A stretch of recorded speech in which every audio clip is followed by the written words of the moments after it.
What does it mean for a position to be shallow? How valuable are dual position eligible players? Do you need to draft a power first baseman? We'll answer these questions along with continuing our position previews with the corner infielders.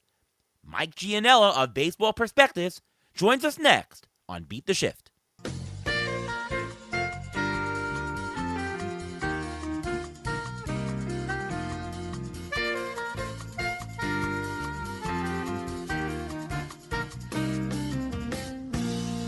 And welcome to another episode of the Beat the Shift podcast. I am your host, Ariel Cohen, and with me as always is Ruben Guy. How are you, Ruben? I'm doing great. How are you doing today? I'm doing fantastic. It is cold in the Northeast here, really cold, and we got some snow for the first time in 2 years. We're gonna get a little bit more tomorrow. How are you dealing with the cold? I'm even colder than you are. I'm farther up north than you are, so it is colder up here. Everything is turning to ice. But just think about this. Only 70 days until opening day. It's crazy. I was able to, so far this winter, have a catch with my kids on the front porch like every single day. There was no snow or anything, but we have to wait a little bit now for the snow to melt. And hopefully it won't last all that long, and we'll be able to get a couple more weeks in, but you never know at this time of year, that polar vortex and all that. Oh, goodness gracious. Yep. All right, our guest today from Baseball Prospectus, you know him, Mike Gianella. Welcome, Mike. Hey, Ariel. Hey, Ruben. Nice to be on again. Likewise. Always a pleasure having you. Hope you're not freezing your butt off also. You're also in the Northeast. Yeah, I'm like in Pennsylvania, like in a Philadelphia suburb, so it's just about as cold here as it is where you are. Yeah. Well, today is our corner infield episode, and we're going to dive into some strategy of the position, some undervalued players, and we'll take a couple of your mailbag questions and answer them. So let's dive right into it. And my question to you, everyone's saying that the third base position this season is shallow. What is shallow to you, and what do you mean by that? Well, I think that it's one of those things where it's subjective, and it depends on what players you like or don't like. But, just looking at Steamer and some of the earlier projection models, it means to me that after maybe the top 8 or 10 third basemen, you can see a drop-off to the next best one. First base is deeper in that middle part of the pool, and I think that's particularly true in shallow leagues. I was looking at NFBC ADP, and that means that in deeper leagues after pick 175 or so, which is Isaac Paredes, that there's really some uncertainty with either younger players like Garcia or like Junior Caminero, or some batting average risks in Matt Chapman or Eugenio Suarez. They're not bad players. They just have some deficiencies that the first baseman, at that part of ADP don't have. Anything to add, Ruven? Yeah, it means that you want to try to avoid getting those bottom guys. So the bottom guys and the third base are not the same level as they are at first base. So you want to try to get a little bit higher up just so you're able to get that. You don't have to be the shallow. When they say shallow, it means basically you want to avoid the lower ones and try to get some of the higher ones. Yeah, that's basically the gist of it. I have a little bit of a distinction between, shallow up top and what I call narrow at the bottom. So, like, at the top, if I say a position is deep versus shallow, I'm talking about at the top.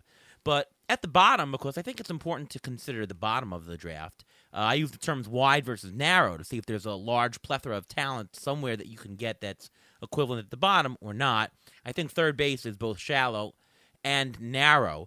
The question is, what does that tell you to do if it's shallow? Does that tell you, Mike, to take somebody at the top? Does that tell you that, well, you know what, a bottom player is a bottom player, whatever, it doesn't matter?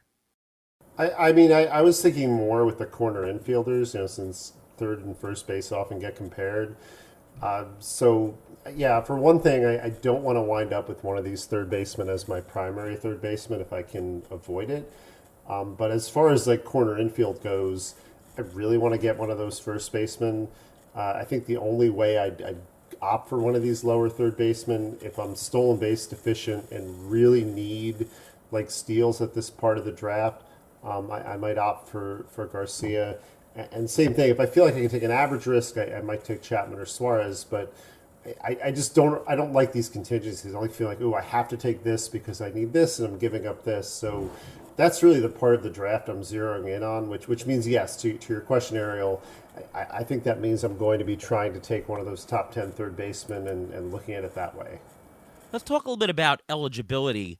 For some of the corner infield spots, players can have dual first base, third base eligibility, maybe first base and a middle infield position, maybe first base outfield.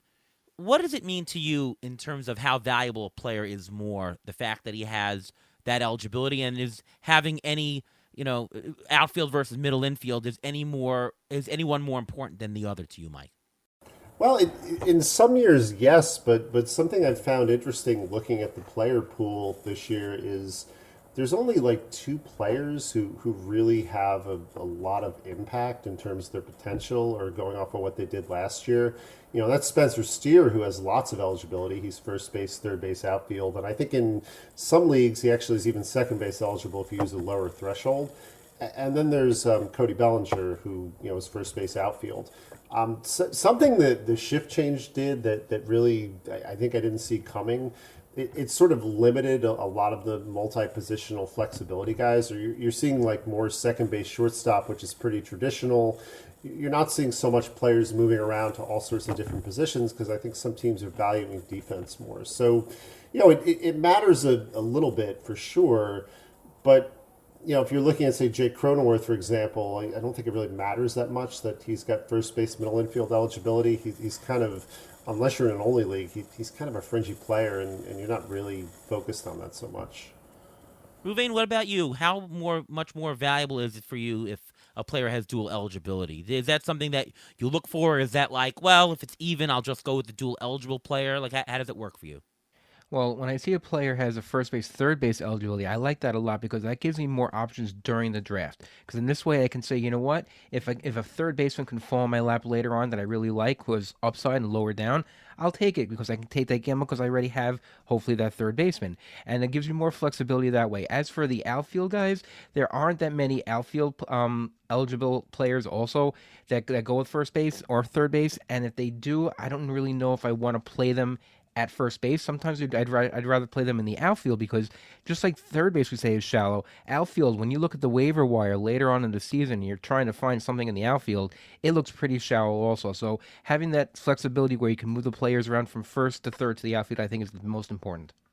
I like it when you go to the waiver wire and, when you need a corner infield position, um, if you have a dual eligible player on your bench, then suddenly you don't need a corner. If you have a guy who's eligible corner and middle, well, then you could get either or because you can plug that person in anywhere, right? If you have guys on your bench that can go anywhere, increases your player pool from the waiver wire. So for me, it's almost more valuable come waiver wire time. And I like, especially in leagues with shallow benches, to have somebody who can fill that role because this way you only have to use one spot. Like I don't really value it up top. For players who are expensive, it doesn't really do anything. You're playing them anyways, doesn't really matter. But for players who are low down, who you're going to have to rotate, there's going to be injuries, it's more valuable to me. So I don't really have a dollar amount that I do. I mean, I guess I once calculated that it's worth about a dollar or two in Roto, and Best Ball, it's worth like $3 or $4 potentially. I don't really do that. I sort of just mentally make a note. Oh, get somebody on the roster who fits that bill, right? I don't add the value to the dollar amount to the player. I just say I want somebody. Does that make sense, Mike? Yeah, I think that makes a lot of sense as far as, if you play in like a really deep league, like an NL or AL, that makes perfect sense because you really need that flexibility in season and that can really save your team. Let's talk general player pool observations this year. Mike, what are you seeing this year as opposed to last year? What is your general observation, what general strategy on how you want to play corner infield for these upcoming drafts? So starting at first base, having Bryce Harper there makes the top of the position stronger. I mean, he gained eligibility during the season, but he wasn't draft eligible last year. But something I'm finding is there's a surprising amount of performance uncertainty and age risk, like the deeper you go. And I think the biggest surprise at first is the power that used to be automatic is no longer a given. So there's 10, like, if you're using a 20 game threshold, there were 10 first basemen who hit at least 25 home runs last year. That was the lowest total since 2013 at first base. And that's a year where the league as a whole hit about 1,200 fewer home runs than it did last year. So there's good stats at the position to be sure and good players, but that power isn't the given that I think some people think it is. Third base looks like it gained from a raw counting stats perspective, but this is where the league context matters, and last year everything rose. So the percentage of stats at third base provided actually dropped in every category but runs. And contextually, it really dropped off in steals and average. So that's something I think you want to look at. You don't just want to look at a player's year-over-year numbers and say, "Oh, he got better." You really need to look at the context of the league at third and kind of see how that plays out. Yeah, I generally see that for corner infield, the values up top is very strong. I think the players very reliable up top. Freeman, Olsen, Harper, Alonso's pretty consistent. You have that strength up top. And there's, again, all those bargains. We see that every year, that there's some swath of corner infielders, low single digits, high single digits, low double digits, that there's just bargains available. So, I think that anywhere in the corner infield spot is a place to play. There's either a gain down low in terms of expectation versus draft price, or just stability and raw stats, reliability up top.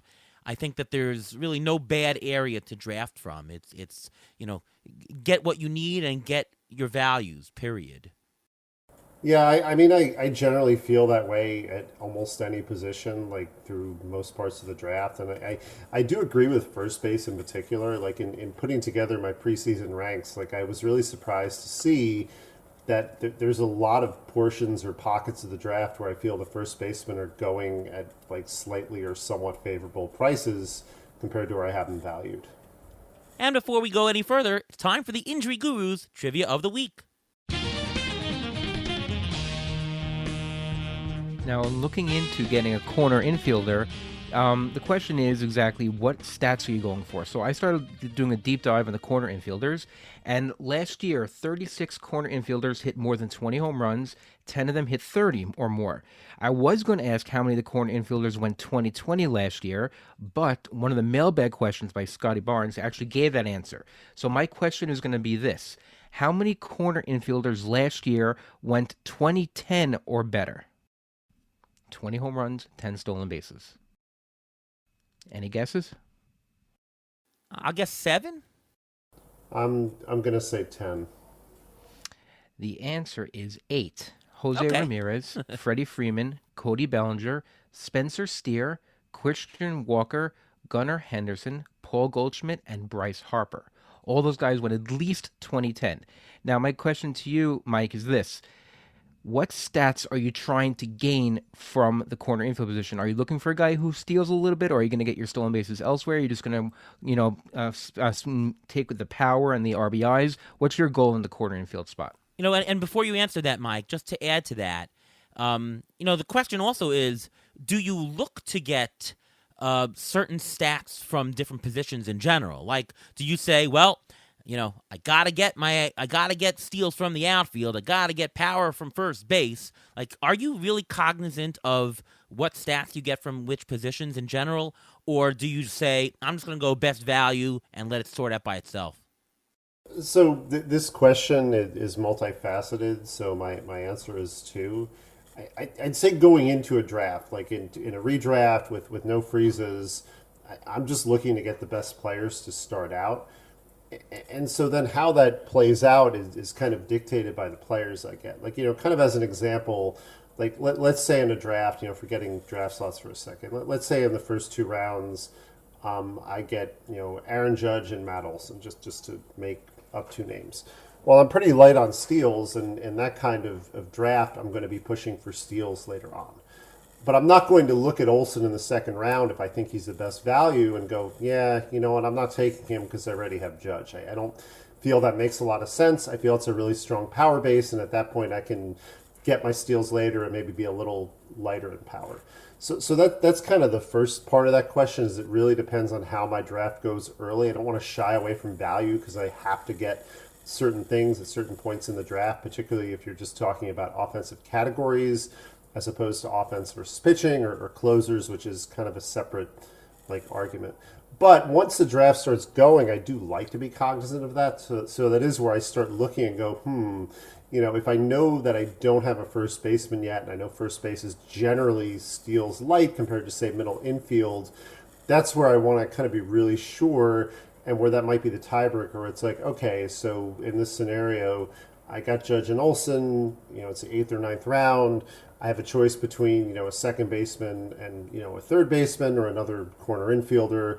The tiebreak here is that I really need to add some speed to my team. So that's, I'm working backwards. That's kind of the answer to your question, Ariel. I think Ruvain, looking at, corner, I think given what I said before, I really want to get power from my first baseman. I want to try to lock that in as much as possible.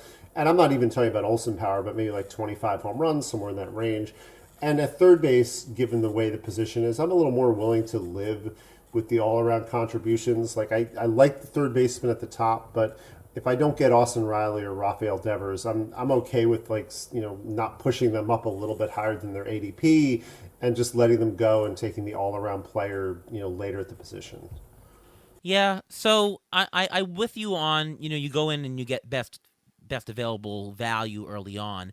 But I'm of the position that you do have to look at the player pool, and you have to, in your draft prep, say, I probably need a steals guy in the middle infield. Like, I can't walk away with none. So, there's going to be X available. I got to get one. I got to get an outfielder that steals. Like, I do feel that you have to do that. You need a first baseman with power. Just knowing that there's more available in one position than the other. Obviously, if you come in the draft and you've got great power up top, okay, you can be more flexible later on once the draft unfolds. But I think you do have to prepare a certain way. But back in the day, that's what made Paul Goldschmidt so valuable, that he was stealing all these bases along with hitting so many home runs. So he was sort of a unicorn. Usually people don't go into the draft saying, you know what, I need to get 10 to 15 stolen bases out of my first baseman. But just like Mike said, third base is a little bit different. If you're not going to go for the top tier guys, they're mid tier or low tier. Those guys steal 10 to 15 bases. They may not hit a whole bunch of home runs, maybe they'll hit 15, 20 home runs, but they're not going to get the power that you would normally get from a quote-unquote traditional third baseman. So if you're going to do it that way, it's better to spread your risk when you have stolen bases, so you don't have to get that one guy. Like, don't say, okay, I'm going to get Ronald Acuna, I'm going to get, or if you're lucky for that in an auction or a draft, I'm going to get him, or I'm going to get a Trey Turner. I'm just going to have my stolen bases locked up. I'll get a Corbin Carroll, whatever it costs. I'll get those locked up, and that's it. But you can't do that if you're planning on from a corner infield. You have to try to spread it out. Try to spread the risk for stolen bases, because if that one stolen base guy you have gets hurt, then you're in trouble. Yeah, I think we're back to the days where you don't have to absolutely push a certain stat very early on. Oh, I must get a first baseman who steals some because there's just a dearth of stolen bases out there. I think that those days are gone. Like, get the best value. Obviously, you have to be conscious because it is roto categories if you're drafting in roto, but so on and so forth. In points leagues, though, of course, you certainly don't have to be conscious of the steals. You're just going for value, period. I want to ask you, though, I did bring it up earlier that, the top of the pool is pretty, is less risky than usual. I mean, last year's ADP was pretty close to the way that the corner infielders, especially first basemen, turned out. And there still is bargains available low down. So how do you resolve that contradiction, Mike? The fact that there are bargains low down, but the top is reliable. Does that mean that you get one of each? You get a value low down and you get a base up top? Does it mean that, hey, you know what, I'm just going to go bargain? Maybe you just let the draft unfold, and if you don't get a top first baseman, who cares?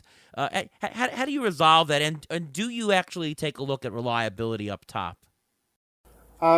Generally, yes. I do try to look at reliability. Like one thing I noticed, and I'm certainly not picking on the player or his potential and the folks who have drafted him, but Ellie De La Cruz, is people are drafting him really aggressively.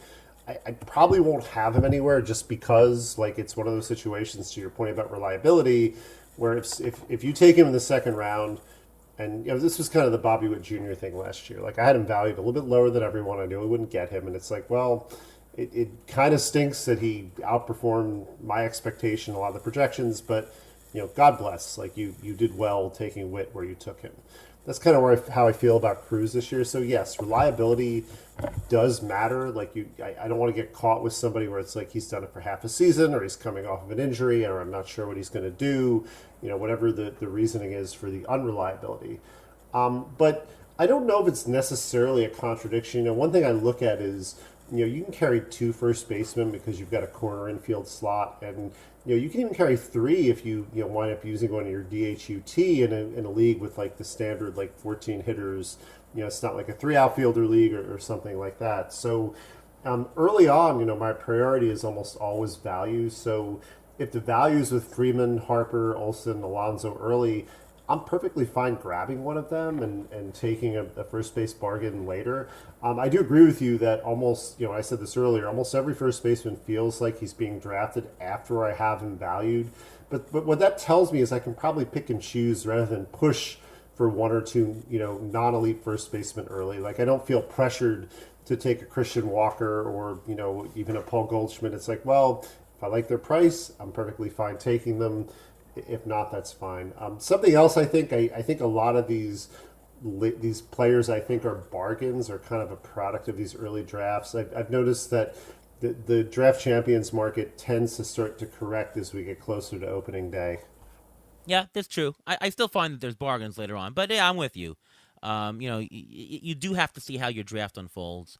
But again, always be aware of the hot spots, where the pockets of value are, to know, okay, if I didn't get a first baseman, I'm going to get one in a certain area of the draft. Like you need to know the spots where you get certain positions. But what's very interesting though is if you look at the top third basemen that are going right now, there are like maybe four reliable ones. I mean, if you want to count Devers, Ramirez, you want to count Machado, that type of elk of third baseman. Look at the other guys who are going up top. They're either rookies or had a half a rookie season, had a full rookie season. They're going to the sophomore season. You're talking about Josh Young, Ellie De La Cruz, Royce Lewis, Spencer Steer, even Jake Berger who's going to his third year.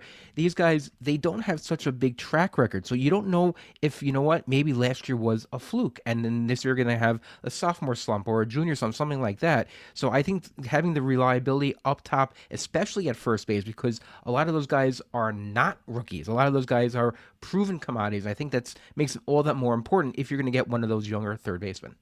So let's move on to the ATC undervalued players portion of this show. That's where we take a look at players so far that ATC is showing as a potential bargain as compared to the market, pitting ADP or some. I do an auction dollar draft equivalent of ADP, so you might hear me mention he's worth X by the market. It's really the dollar equivalent, and I'm doing this right now just as a convention in 15-team mixed 5x5 roto, so essentially NFBC settings, just because I need a base to say everything. So when you hear me do terms, it'll be that kind of format. And again, we don't talk about every single player in the pool. We focus on the players that we could have a potential bargain according to ATC, and we do a deep dive to see if we truly believe ATC. Projections will come out, ATC projections next week, but these are some preliminary thoughts over here. Let's start up the top. There are three players early on that ATC projects as a bargain, potentially. Paul Goldschmidt, Nolan Arenado, Alex Bregman. These are players who can be found going for somewhere between $17 and $20, where the market value is at $3, $4, $5 cheaper than them. All these guys, Goldschmidt, Arenado, and Bregman, they're all over 30. Goldschmidt is 36. All of them have shown pretty consistent returns over the past couple of years. Tried and true, old boring vets, and old boring vets usually go at a little bit of a discount. These are guys who have solid RBI totals, all have a very good batting average. So that sets the stage. What are your thoughts about these guys? Anybody you like in particular or not, Mike, between Paul Goldschmidt, Nolan Arenado, and Alex Bregman? Of the three, I'd say the one I want is Bregman. And now this is a deeper league replacement level thing as well, because in a deep league where the replacement pool is shallow or non-existent, Bregman just going out there and getting 650 plus plate appearances and playing almost every day is huge. Also, the lineup is big for him. You get a ton of runs batted in. And obviously in leagues like Tout that use on base, he's got that value as well. I just love the consistency with Bregman. I think Arenado and Goldschmidt are fine where they are, and maybe a little undervalued. I am concerned about their ages. I think with Goldschmidt more than Arenado, but like we have seen historically, third base is just a rougher position than people think in terms of the age curve. Like when you look at third basemen who are 33, 34 older, there's a cliff for some of them, and I don't think Arenado is anywhere close to that cliff. But we've also seen, 2 of the last 3 years have, some of it is just the raw counting stats because he's out of course. But even if you look at the WRC plus, like 2 last 3 years, he's fallen off. He's still very good. He's still consistent. I still think you know what you're going to get, but you're probably looking more at like 25 home runs as opposed to 30 to 35. All right, Ruvain, what's your pick of the litter between Goldschmidt, Arenado, and Bregman? I'm actually going to agree. I think it's Bregman. Now, Paul Goldschmidt and Nolan Arenado, the metrics haven't really changed that much. Yes, Goldschmidt's going to his year 36 season, but he had his highest hit percentage last year of his career, so I'm not concerned about him. I would have no problem taking him where he's going. Arenado, a little bit more, for all the reasons that Mike just mentioned. He's a third baseman. He shouldn't be playing third base for much longer. And he's a Gold Glove for third baseman. He didn't win it this past year. But look at Ryan Zimmerman. Same thing happened. He was good at third base, but after a while, the body starts to take a beating, and they move him to first. The problem is Paul Goldschmidt's there. So Nolan Arenado will have to continue playing at third for now, or DH, whatever it may be. Now, as for Bregman last year, he had the most home runs and RBIs in a single season since 2019. He went opposite field and up the middle at a higher rate in more of his career, and he's in a contract year. That's another thing. When players I mentioned this many times on this podcast, when players are in contract years, they tend to have a little bit more incentive to do better that year. So we'll see if that same holds true for Alex Bregman. So I generally agree with that assessment. Goldschmidt is 36. He's older. I also see his strikeout rate really moving up. He was a sub 20% strikeout rate. Now it's 24% last year. Still a strong walker, but the strikeout rate is going up. Bregman has a fantastic contact rate. I mean, he struck out only 12% of the time last year. He walked 12.7% of the time. So his K minus BB is negative, which is really great for players. You usually don't see that at all. And it's been the case the last 2 years. So the floor for getting on base is pretty strong for Bregman and still will be there. He's not the 40 homer player he was in 2019, but mid-20s, low 20s, something around there is definitely fine with a decent average, and those runs and RBIs are really juicy. The only thing I'd say different from everybody else is that I think Arenado's ADP might drop a little bit. I think as the draft season goes on, you might see him go a little bit cheaper, and that could end up being in great territory. When I've done auctions in the past couple of years, Arenado, throwing him out semi-early has really worked well for getting a bigger bargain, and he's just, where everyone else you're getting a $2 bargain, $3 bargain, no bargain, you throw him out and you get a $4 or $5 bargain. So I can see that happening as we get closer to opening day. So just watch out for that. But Bregman is my choice between the couple. Of course, also, Bregman and Arenado are third baseman. Goldschmidt's a first baseman. I'd rather take the undervalued third baseman because there's going to be more first baseman after that. Moving on, Josh Naylor. Really interesting guy. I have him projected as a $16 player going for just $11, a theoretical $5 bargain for auction. Now, he earned $19 last year, so we're talking about some soft regression, I guess. I have him projected for a little bit over 20 homers, about 10 stolen bases, really nice 280 batting average with a lot of RBIs. I think this is... I prefer Josh Naylor's price to Goldschmidt. I mean, the statistics are very similar to what you're getting out of Naylor as Goldschmidt, and you're getting a huge, discount. We're talking 40 picks or whatever it is. I like Josh Naylor a lot better than Goldschmidt for the value. Your thoughts, Mike? Yeah, I like Naylor where he's going. I think the main thing with him, and there's another player in your list too, I know we'll talk about, people tend to underestimate batting average. And to some degree, I get it, and your model's correct. Like projecting someone to hit 308 like Naylor did last year is silly. But a 280 projection is really good. Like I think people might look at that and go, "Oh, that's not a big deal," but like that really matters, particularly from a regular player. I don't like the team context. I'm not really a fan of the Guardians, and I look at the bottom of that lineup, and I think that could hurt Naylor like it did last year with runs. And I don't know if I'd count on the steals. I know steals are a little difficult to predict because of the rule changes last year. I'd probably just based on Naylor's size, I'd maybe look more at like 5 to 6 than 10. But otherwise, yeah, I think he's a fine player. The playing time should go up next year as well. So yeah, he looks like a bit of a bargain to me. I think people are looking at the line last year and not the plate appearances, thinking, 17 home runs, 10 steals, big deal. But yeah, he's a solid all around contributor. Yeah, I mean, sure. Maybe he only gets 7 stolen bases as opposed to 9 that I'm projecting, but I mean, he's a $5 bargain here. And by the way, as far as run production, he only had 50 runs, but he had 97 RBIs. So he is showing stuff. He should hit in the middle of the lineup. Cleveland hopefully will be better last year. I mean, Jose Ramirez suffered from that. His run production numbers were down last year. I think that was fluky. I think they'll be back to more regular levels this year. Ruvain, do you also like Josh Naylor? I do. I'm not in love with him. I don't think I'll have him on many of my teams just because I'm not a huge fan of him. But he has a lot of upside. He's been very good his first 2 years, his first full 2 seasons. They were looking almost exactly the same. He had a difference of 3 at bats, and the stats have basically improved a little bit. His walk rate improved, his K rate improved. The 300 batting average, obviously, you can't bank on because he did have his BABIP was 30 points over his career average, so not great. But I don't know if I want him as my first baseman. I don't know if I wouldn't have a problem having my corner, but I don't know if having him as my first baseman. That's probably where I'd have him. Next up is Yandy Diaz. Yandy Diaz was last year's most undervalued player, according to the ATC projections as compared to the market. And that turned to be absolutely true. He was one of the most profitable players in general.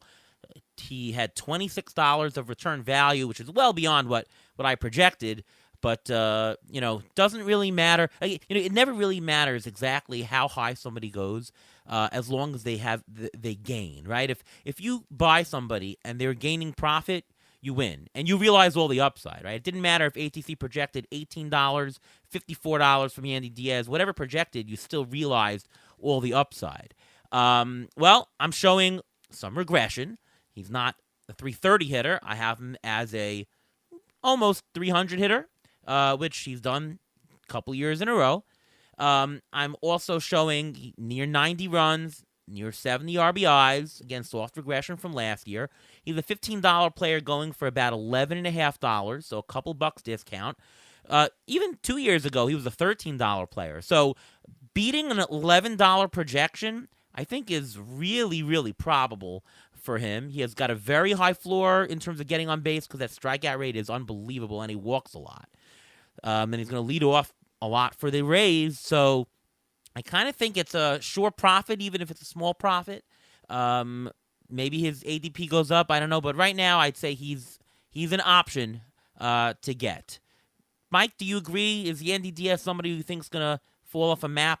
Or do you think more of the same from last year?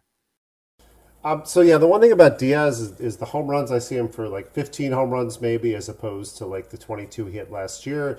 Everything else in the projection you mentioned, Ariel, sounds fine. So I think that's a really good player. I think some people will fade Diaz, and I brought this up with Naylor too because of the batting average. And I've heard a lot of this argument with another player, another position, Luis Arraez, where people are really afraid of him and want no part of him. I don't buy that. I feel like you take the value. You don't want to build a team with like Diaz, Arraez, and a bunch of average first hitters. But if you get one average first hitter like this who contributes elsewhere, I think you do it at the right price and you worry about the rest of your team construction later. So I do like Diaz. I do like locking in that average with some other good stats. That's my take on him. Makes sense. Ruven, you were always a very big Yandy Diaz guy. Are you still thinking that he's a good value? Is he going to have soft regression, heavy regression? What's your take? I think he's going to be the same player he was last year. I mean, the first half of the last season, he batted .323 with 13 home runs. Second half, .338 with 9 home runs. Now, in 2019, he hit 14 home runs in 79 games with the same home run to fly ball rate. Now, his launch angle is kind of crazy. His launch angle is 5.7. So that for all of last year, which is just crazy to think that he hit 22 home runs just with that. If he changes that a little bit or increases his home run to fly ball rate, his home run total can even be higher. So there's a possibility that you're not just getting the average, but you're getting some power, even the 20 home runs, just like he did last year. Ruven, let's go back to you on this next player.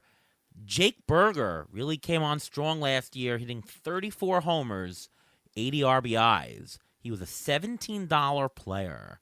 Right now, ATC has a $13 valuation, going for a market equivalent of $9, so it's a $4 potential bargain. Any interest in Jake Berger? Yes, there is interest in him, but I'm a little bit concerned because of some things. First of all, he pulls the ball a lot. Almost 50% of the time, he pulls the ball. But when I was doing a deep dive, his home run to fly ball rate last year was 25.4. So I have a bonus trivia question for you now. There were only 3 players in all of Major League Baseball who had a higher home run to fly ball rate than Jake Berger last year. Can you name the 3 players? Pete Alonso? No. I have no idea. I mean, I'd just be guessing. Shohei Ohtani, Matt Olson, and Kyle Schwarber. Okay. Those were the only 3 players that had a higher... I would have said Schwarber next, yeah. That was the only 3 players that had a higher home run to fly ball rate, which is just crazy to think of. Is that sustainable? Probably not. Is he playing in a hitter-friendly park? Well, he wasn't playing in a hitter-friendly park when he was traded from the White Sox, so he's that shouldn't matter. But that home run to fly ball rate, I don't think that's sustainable. Can he hit 20 to 25 home runs? Yes. Can he hit 30? That's a little bit of a stretch because I think he was a little bit lucky last year. Mike, he only did this 1 year. Can we go by 1 year? Is he really that good? I do think, though, that he's not like he's not a Joey Gallo type who's going to hit 200. I think he's going to hit a solid 250 or better. So we do have a decent batting average floor for a power type guy. And I kind of think he's at least a 30-homer guy. So 30 homers, decent batting average, enough RBIs. I think there's a decent floor there. I don't think he has much upside, though. But I think his ability to come close is good. And his ATC Inter SD is pretty tight. So projections are pretty much in line that this guy is about a 30-home run guy. What say you? Which is weird for a player who he almost was like one player with the White Sox and then a completely different player with Miami in terms of like what he did. He was a bad average player with the White Sox, a great average player with Miami, and there are all these other, he struck out a lot less with the Marlins. I believe, but I also, to me, the breakout looked real. I just want to be cautious about overpaying based on those 2 months with the Marlins, because I think that elevated him to a level I don't expect. I'm kind of expecting maybe 240. I agree with you, he's not a Joey Gallo type, but I also see some batting average slippage coming. And I'm probably looking at like 25 to 30 home runs. So I'm probably more with Ruvain on this one, where I like Berger, but I'm not expecting a step to another level, and I could see a little bit of regression coming this year as well.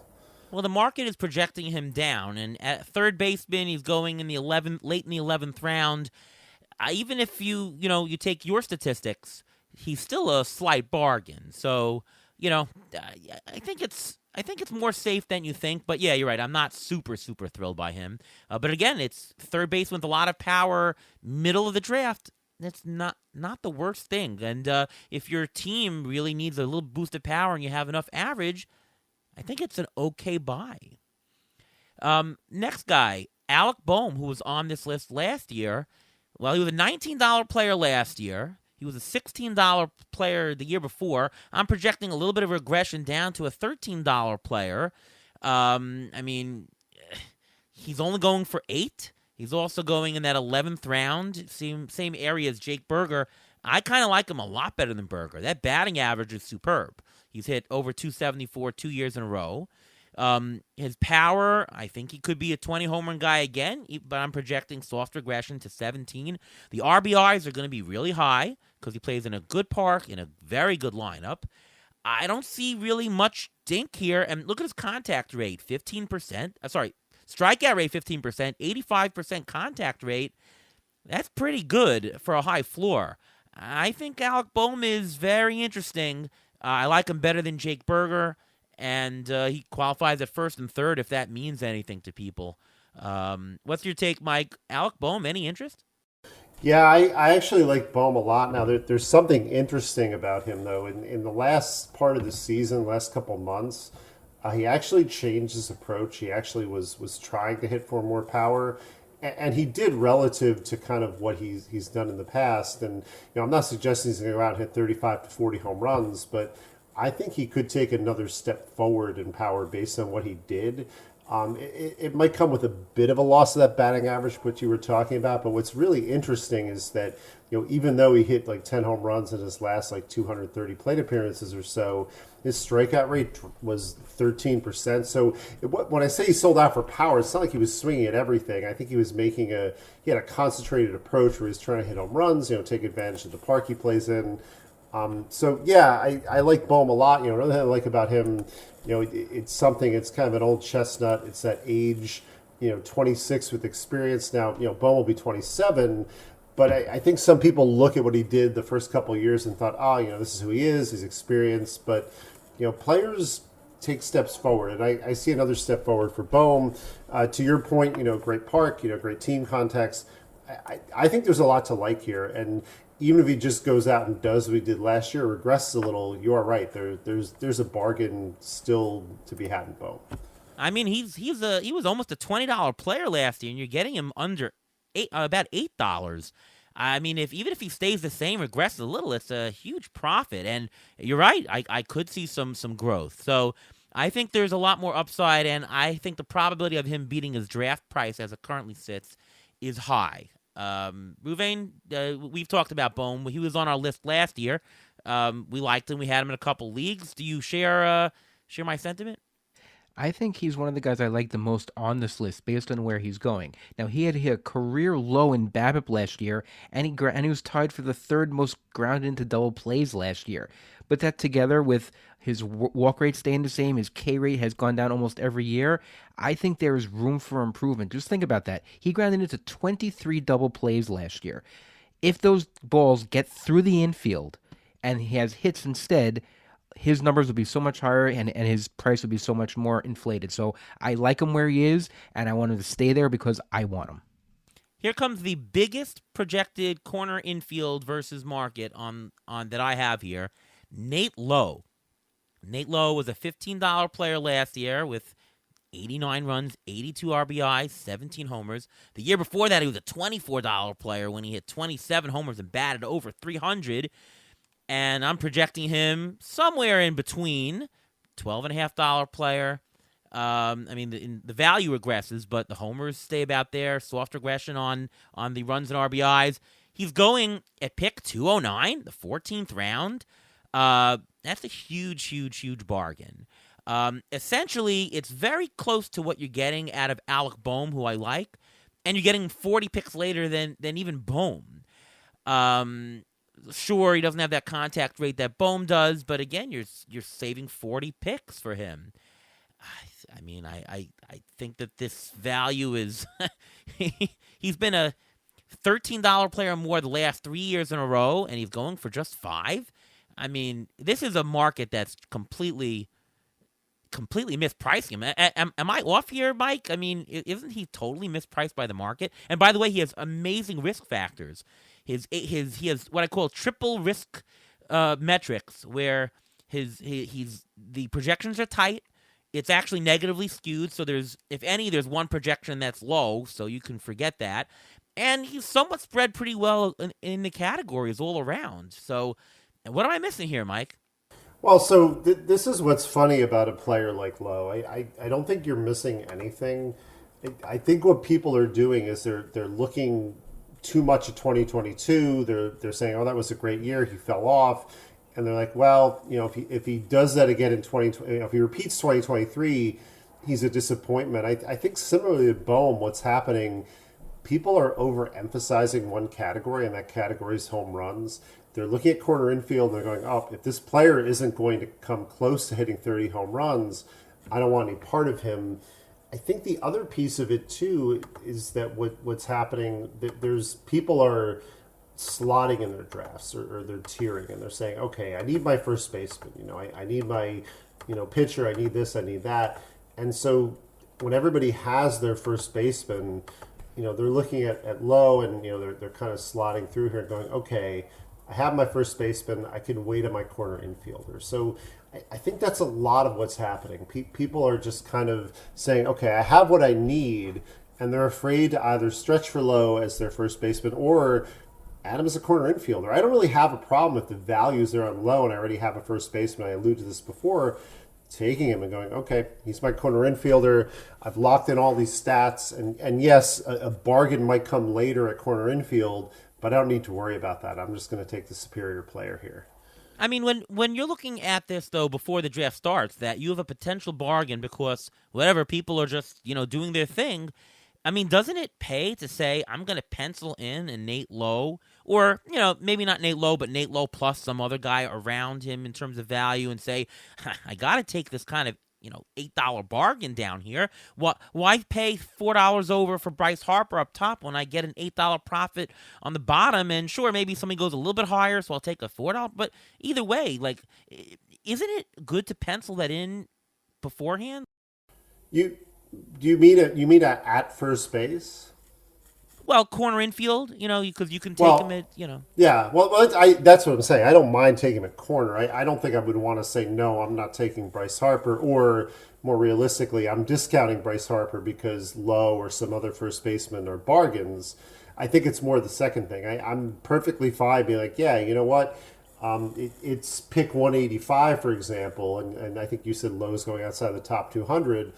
I'm fine taking Lowe with that pick or whatever, that round, and saying, yeah, I already have a first baseman, but who cares? Like, he's a bargain, and I'm going to take the bargain here. Okay. Ruvain, you agree on Lowe? What are you doing with these bargains that I'm bringing up? Well, Lowe is a very interesting case because he's one of the few guys he played 161 games last year. Just think about that right side of the infield for the Rangers last year. He played 161 and Semien played all the games.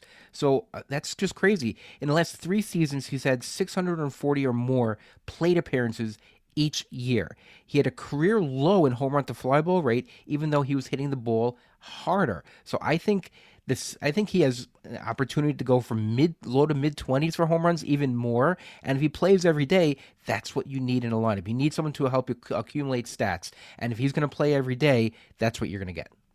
Yeah, like I'm thinking the regression here is more on the playing time. He had 623 at bats. I can't see that going forward. You can't really count on it, but his pace from last year, maybe add a few more homers.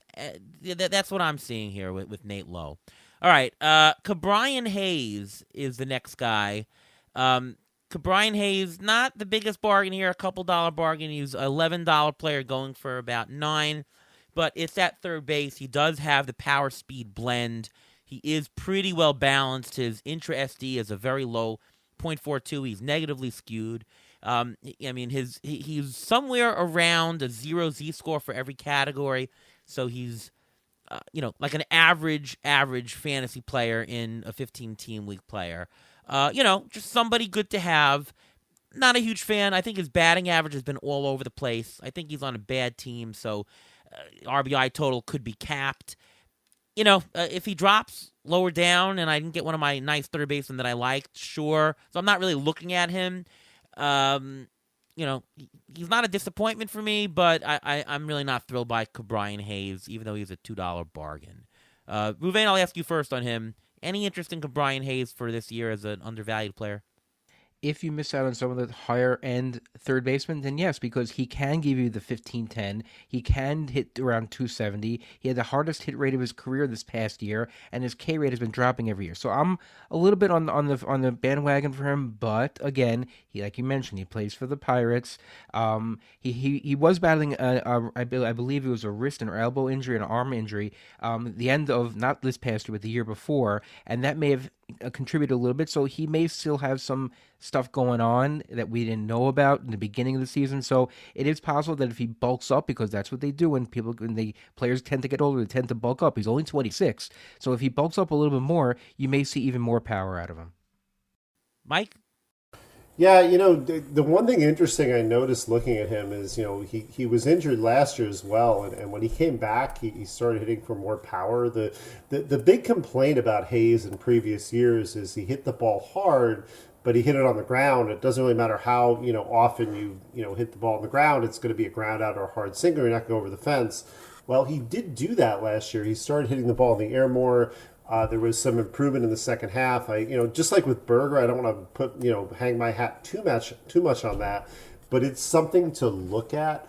The one thing about Hayes though that I guess I'm wary of is because he's such a great real life player, meaning defensively, it doesn't really matter to the Pirates if he hits for a ton of power or not in terms of his lineup viability. He's going to stay in the lineup, so. I hope he tops 20 home runs. It's just not necessarily something I want to count on. So I think I'm with the both of you. Like I'm fine with Hayes. Like I like him at the price, but I'm not looking at him like, wow, I've got to stretch for him and take him around earlier. He's a big bargain.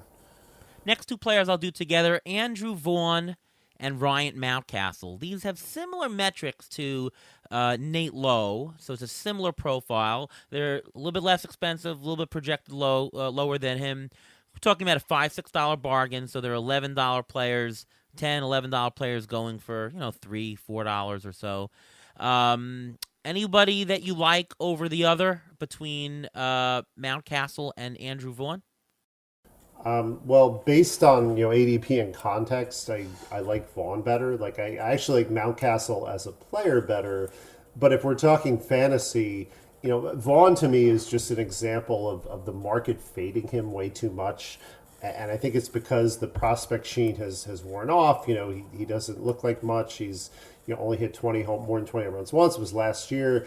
But even if that's what he is, like this to me is just way too much of a fade. He's going to play. He's on a bad team. Yes, I know that hurts his counting stats, but they're even if he is just like a half-win player, they're not going to bench him on the White Sox. He's just going way too cheaply because he's a real life prospect disappointment. As far as Mountcastle, I'd like him better if he was on a bad team, unlike the Orioles, where I knew he'd get 600 plate appearances. Some of my worry with him is he gets squeezed a little bit. They've got some talented players coming up, and on the way. They've got Ryan O'Hearn, who I think could take some at-bats from him against right-handers. He's also penciled in as a DH, but they're going to use Adley Rutschman there. Like that's one catcher who, we saw it last year. We're going to see it this year. He's going to get his reps in at DH. So that's my worry with Mountcastle is kind of the playing time. I think that it's not hard to see him getting squeezed if he doesn't perform. And I know some of his injuries last year, but some was performance. So I think between the two, I'd rather have Vaughn. Yeah, that's good analysis. I really have not much more to add. I agree with that. Anything to add, Ruven? Yeah, first of all, Vaughn is the youngest guy we've mentioned so far, so he only has room to improve. I see still has room to improve. His home run to fly ball rate has steadily increased, and his launch angle has increased as well. But Ryan Mountcastle played with some issues last year. He did deal with vertigo by midseason, and he was a slump before he went on the IL. When he came back, after that was taken care of, the second half of the season, he batted .322, 7 homers, 28 RBIs in 54 games.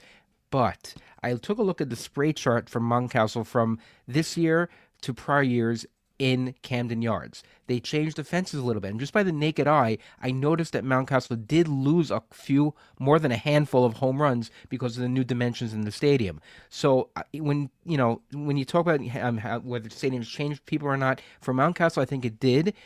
If he was in a different home park or they changed the dimensions again to back to where they were, then maybe I'd say Ryan Mountcastle. But I think Andrew Vaughn, especially as he gets older and bigger, I think Vaughn is going to be the better player. Yeah, good point about the ballpark. Some of those old numbers of Mountcastle really are inflated because of the park.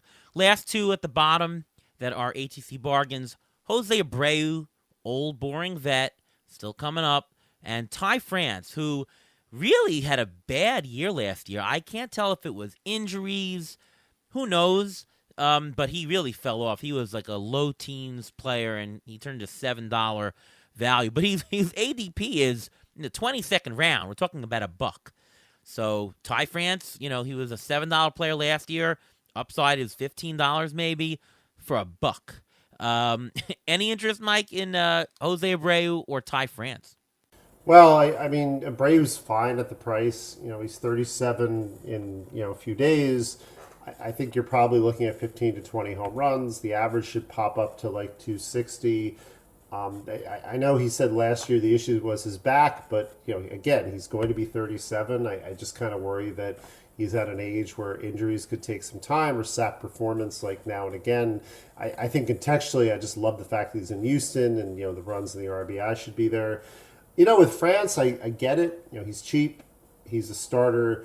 But there was a note from your Fangraphs colleague, Jeff Zimmerman's Mining the News about, France himself saying like that he hasn't had his swing for the last year and a half and doesn't know why. And that just kind of makes me nervous. It's like, okay, well, yes, he could go out and be the boring accumulator where he hits 10 to 15 home runs, and bats 250.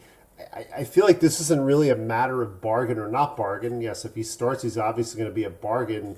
It's just the idea. I don't want to be in a position where it's like June 1st and it's like, I've taken 2 really boring blah months of Ty France where I could have been looking to be improving at this position or doing something else. So I'd just rather either pass on France or take him on reserve. And I think that's why he's going so late. I think he's going so late because he very well could be this bad if Ty France himself is like, well, I've been bad and I don't know why. I actually like France better because he's $1. I mean, they're all very low, and so I think the upside goes to France here. I know Jose Abreu has been a $20 player very consistently. I mean, he had a $40 year in the COVID year, but he's 37. France again, maybe it's injury. If I think it's injury and it's $1, there you go. And you can play him, and I don't think you have to wait 2 months if he doesn't start out. Throw him away and play somebody else. Now, there might be somebody I like better than Ty France for $1, but between those two, I think I do like Ty France. The other thing I want to mention, though, is I really don't want to pick Jose Abreu on my team. The batting average, I don't know where it's going to be. Homers, I don't know he's going to get to 20 homers again. I mean, he hasn't been over 8. He had 18 last year, 15 the year before in 600 at-bats.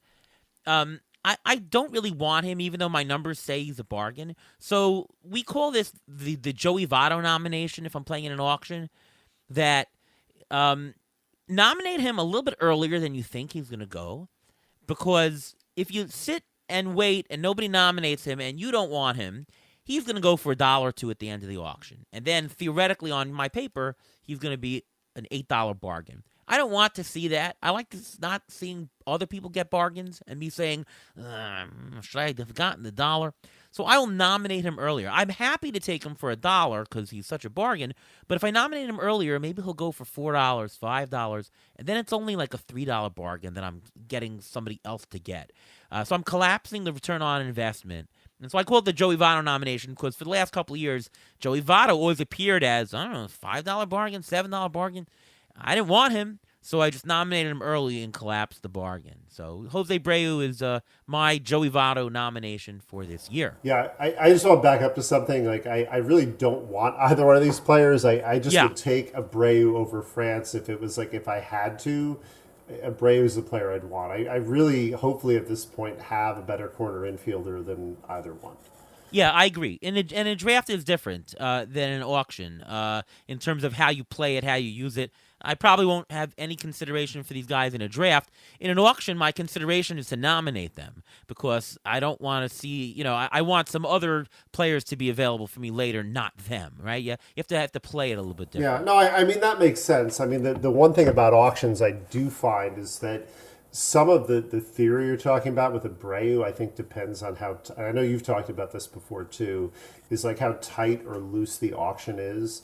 Like in a looser auction where there's potentially going to be multiple players like Abreu at the end, like if there was a lot of heavy spending on the top players early, I don't know if I necessarily want to nominate Abreu because I just know like one, I could get stuck with him for $1 in an auction where there's a bunch of like bargains at the end, and it's like, do I really want to do that? But if it's a tighter auction, I agree with what you're saying, which is yeah, sure, like throw him out for $1.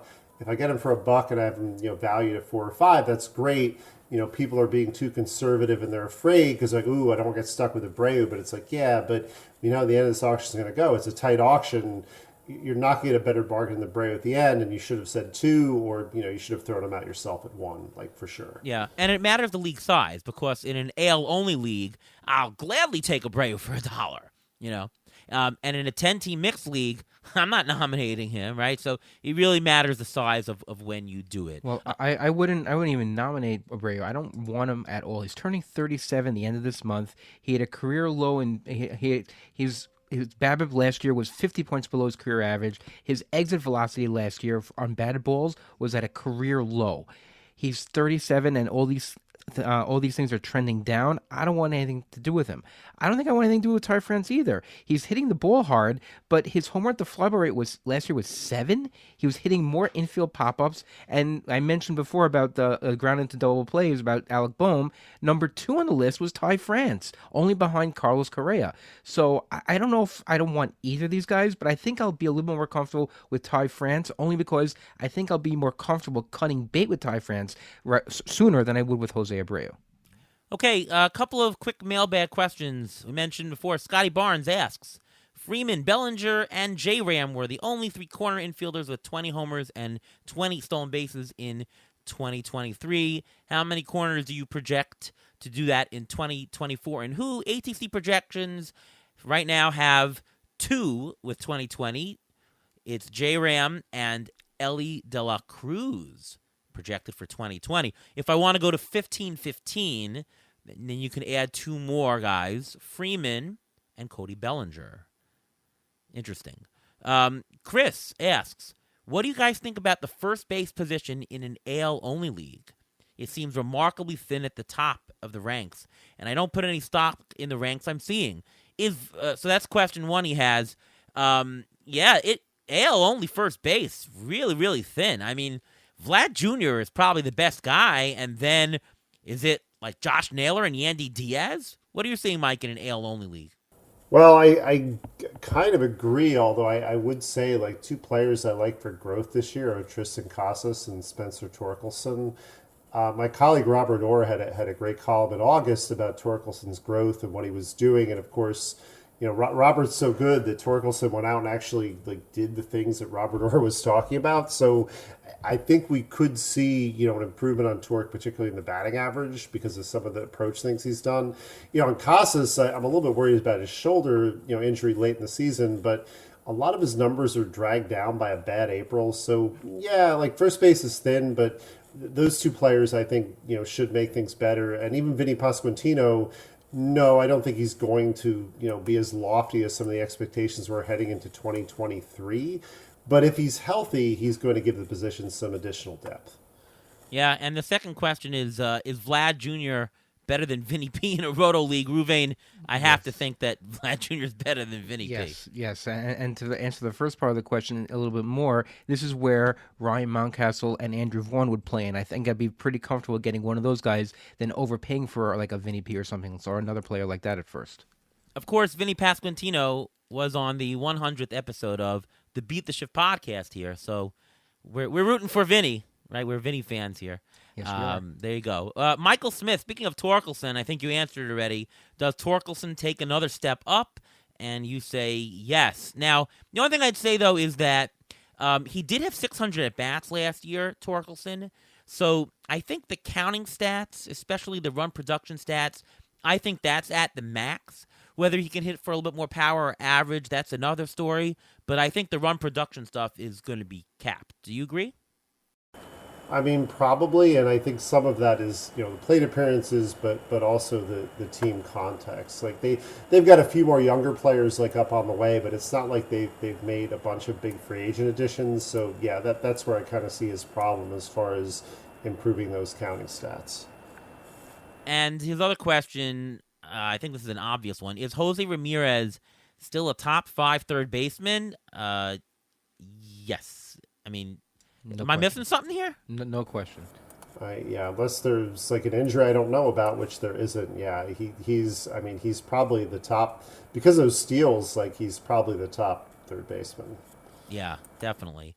All right, Ruvain, injury update. What are we doing with the corners here? What's the injury updates for the offseason? Okay, so since we mentioned Vinny Pasquantino, let's start with him. He had shoulder surgery for a torn labrum in his right shoulder this past June. He's shown videos already. He's doing BP. He should be a full go when it comes to spring training. Another guy who had shoulder surgery, Jose Miranda. He had shoulder surgery in September. He began hitting already in beginning of December, so he should be good to go for spring training as well. Luis Rengifo, this is going even lower down. He's also first base eligible. He also had surgery for his left shoulder to repair a biceps tendon tear. He was diagnosed with this injury early in September, and he is also expected to be ready for spring training. Other guys recovering from injuries, Alex Kirilloff, he had a shoulder injury. He also had shoulder surgery. Since a lot of corner fielders had shoulder surgery. No labrum tear was seen during the surgery, so it was just a cleanup. The surgery was done in October, and he should be ready for a full recovery by spring training. And Noelvi Marte, he's also third base eligible. He suffered a strained hamstring while playing in the Dominican League this year. This happened in early December. He stopped the winter ball, and he should be good to go when it comes to spring training. Alex Kirilloff, he's the guy who just never can stay healthy. Always has promise. Mike, are you any interested in Alex Kirilloff for this year? I'm not, because I just don't want to roster a guy who I think's just going to be injured all year. Yeah, I mean the paradox with Kirilloff is that if he were a little better, I'd kind of like him in a shallower league as somebody to take a chance on. But he's not even that good, so it's just not really worth taking him in the last round in that kind of league and being like, oh, I hope he breaks out. And then in a deeper league, it's just that risk of like, yeah, I don't really want to like take him and then have to like suffer through injuries and like wait for him to come back. So yeah, like probably not. Like he's somebody I maybe could see winding up in my like UT slot or on reserve if I have a lot of reserve slots, but that's about it. Yep, agree. Well, Mike, this has been a really great show. So many people that we went through, good strategy. Always have a blast when you're on. So thank you so much for coming. And why don't you tell the audience where we can read your stuff, listen to you, and all things Mike Gianella? Well, you can find me at Baseball Prospectus. We're rolling out our positional series. This week we're doing catchers. We're a little bit behind. We won't beat a corner infielders, first base until next week. I'm actually off of Twitter now, but if you're on Blue Sky, you can find me there. It's the same handle I had on Twitter, which is Mike Gianella. And our podcast, Flags Fly Forever, has not started yet, but we are hoping to get that up and rolling soon for our positional series for 2024. Always great stuff from Mike. Ruvain, what about you? What's going on? You can follow me on Twitter, X, whatever you want to call it, at MLB Injury Guru, where I tweet out the injury updates as they come, which they should be coming more as the season gets closer and closer. I also have an in-season article at Rotoballer discussing all the injuries of that week and to help you out for Fab for the Sunday night. Well, we're just a few days away from ATC projections hitting Fangraphs and many other places that we'll tell you about next week. Just a couple of days. It's going to be a great draft season. I'll send out a couple of teasers of ATC stats, so those are always fun to do. So check them out. I'm on Twitter at ATCNY. I write for Fangraphs, Rotoballer.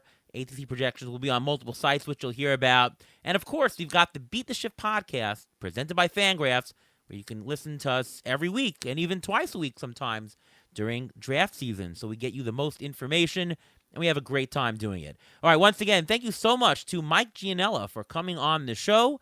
And from all of us here at Beat the Shift, we'll see you next time.